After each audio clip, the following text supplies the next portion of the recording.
नमो भगवते वासुदेवाय। श्रीभगवानुवाच वनं विविक्षुः पुत्रेषु भार्यान्यस्य सहैव वा वन एव वसेच्छान्तस्तृतीयं भागमायुषः कन्दमूलफलैर्वन्यैर्मेध्यैर्वृत्तिं प्रकल्पयेत् वसीतवल्कलं वासस्तृणपर्णाजिनानि च केशरोमनखश्मश्रुमलानि बिभ्र्याद्दतः न धावेदप्सु मज्जेतत्त्रिकालं स्थण्डिलेशयः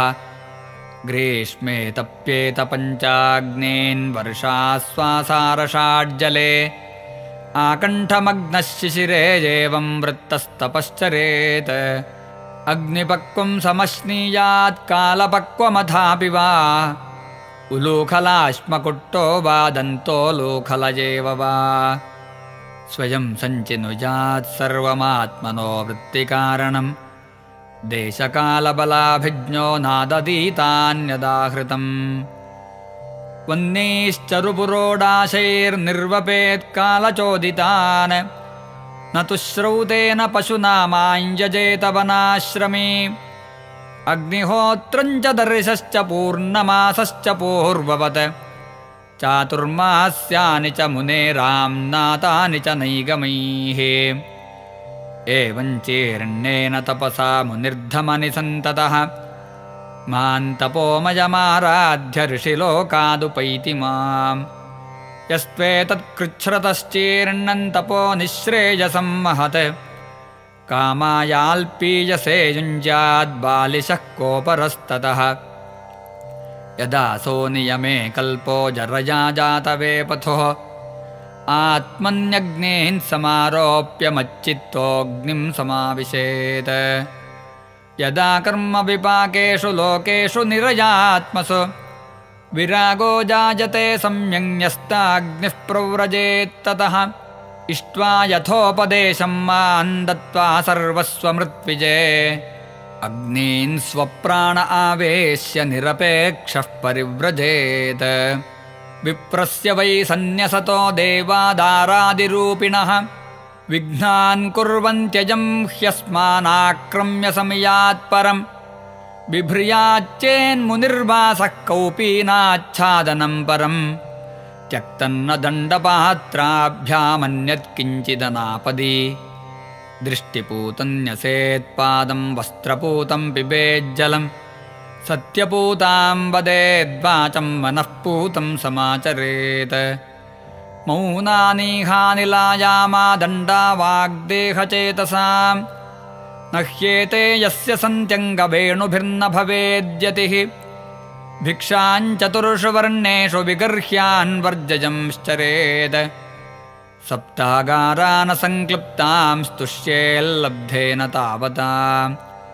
बहिर्जलाशयं गत्वा तत्रोपस्पृश्य वाग्यतः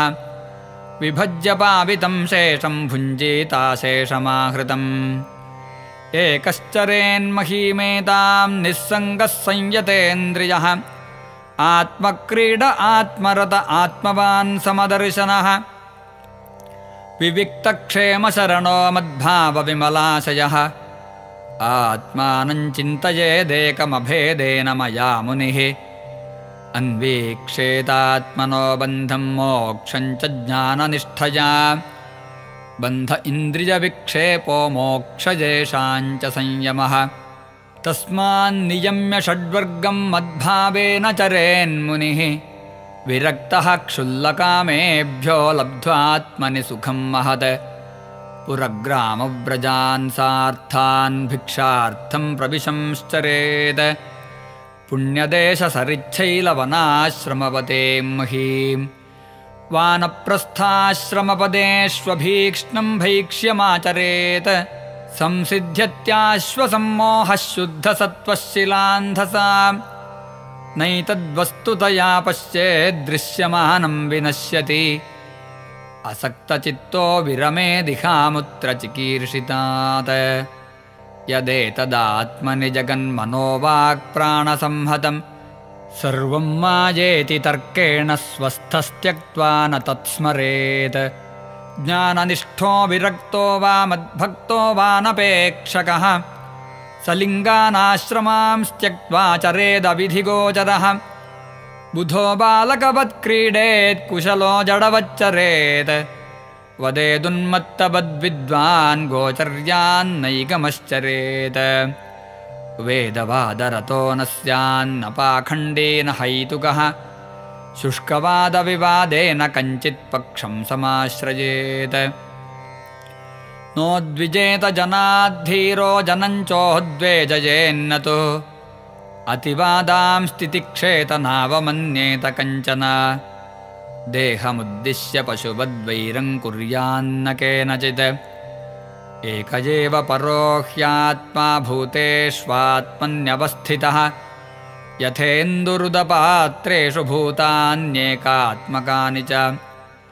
अलब्ध्वा न विषीदेत काले काले शनं क्वचित् लब्ध्वा न हृष्येद्धृतिमानुभयं दैवतन्त्रितम् आहारार्थं समीहेत युक्तं तत्प्राणधारणं तत्त्वं विमृश्यते तेन तद्विज्ञाय विमुच्यते यदृच्छयोपपन्नान्नमद्याच्छ्रेष्ठमुतापरं तथा वासस्तथा शय्यां प्राप्तं भजेन्मुनिः शौचमाचमनं स्नानं न तु चोदनयाचरेत् अन्यांश्च नियमाज्ञानी यथाहं लीलयेश्वरः न हि तस्य विकल्पाख्याया च मद्वीक्षया हता आदेहान्तात् क्वचित् ख्यातिस्ततः सम्पद्यते मया दुःखोदर्केषु कामेषु जातनिर्वेद आत्मवान् अजिज्ञासितमद्धर्मो गुरुं मुनिमुपाव्रजेत् तावत्परिचरेद्भक्तः श्रद्धावाननसूयकः यावद्ब्रह्म विजानीयान्मामेव गुरुमादृतः यस्त्वसंयतषड्वर्गः प्रचण्डेन्द्रियसारथिः ज्ञानवैराग्यरहितस्त्रिदण्डमुपजीवते सुरानात्मानमात्मस्थन्निह्नुते माञ्च धर्मः अविपक्वकषायोऽस्मादमुष्माच्च विहीयते भिक्षोर्धर्मस्य मोहिंसा तप ईक्षावनौकसः गृहिणो भूतरक्षेज्याद्विजस्याचार्यसेवनं ब्रह्मचर्यं तपःशौचं सन्तोषो भूतसौहृदं गृहस्थस्याप्यरितौ गन्तुः सर्वेषां मदुपासनम् इति माञ्यस्वधर्मेण भजन् नित्यमनन्यभाक् सर्वभूतेषु मद्भावो मद्भक्तिं विन्दते दृढां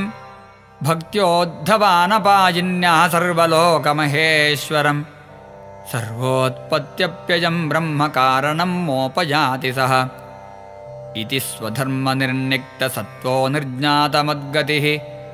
ज्ञानविज्ञानसम्पन्नो न चिरात् समुपैति माम् वर्णाश्रमवतान् धर्म एष आचारलक्षणः स एव मद्भक्तियुतो निःश्रेयसकरः परः एतत्तेभिहितं साधो भवान् पृच्छति यच्च मां यथा स्वधर्मसंयुक्तो भक्तो मां समियात् परम् इति श्रीमद्भागवते महापुराणे पारमहंस्यां संहितायाम् 11 स्कन्धे 18 सर्वत्र गोविन्दनाम संकीर्तनं गोविन्द गोविन्द।